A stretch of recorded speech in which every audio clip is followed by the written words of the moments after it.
Well, big corporations like Coca-Cola, Pepsi, and Kraft are now cutting ties to a conservative group that has helped state lawmakers with legislation, voter ID, immigration, and stand your ground gun laws. Mary Snow reports.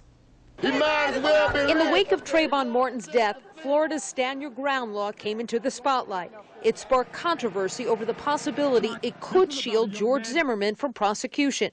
Now, a focus on how that law came into place has stretched to corporations who are involved with an obscure conservative group called the American Legislative Exchange Council, or ALEC for short.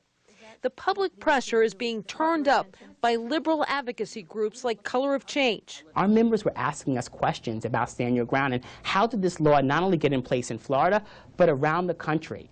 And all the fingers kept pointing back to ALEC. And it's not just ALEC, right? ALEC doesn't do its work alone. They do it with some of the biggest corporate brands in America. Coca-Cola and Kraft are two of the big names that cut ties with ALEC after a barrage of social media. Neither cited the attention over Stand Your Ground as a reason. Pepsi and software company Intuit also cut their ties recently. Companies can join ALEC by paying as much as a $25,000 membership fee. ALEC says its mission is free market and limited government. It helps copy legislation from one state to another, but some of that legislation has little to do with business. For instance, for Stand Your Ground, 15 states use the exact same language in their bills. That's according to the SunlightFoundation. ALEC itself says while it did not write Stand Your Ground, it helped spread it beyond Florida.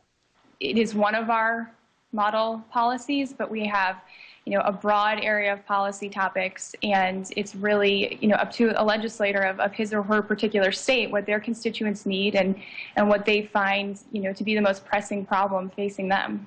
Another controversial law ALEC has pushed is the voter ID bill in multiple states. The group caught the attention of Tim Smith, who's in charge of social responsible investing at Walden Asset Management. He spoke to Coca-Cola last year along with a trade union in calling for better transparency. Alex is out there trying to put legislation into place in states all around the country. And you've got to look very seriously at what that legislation says and whether you want your company to be associated with it.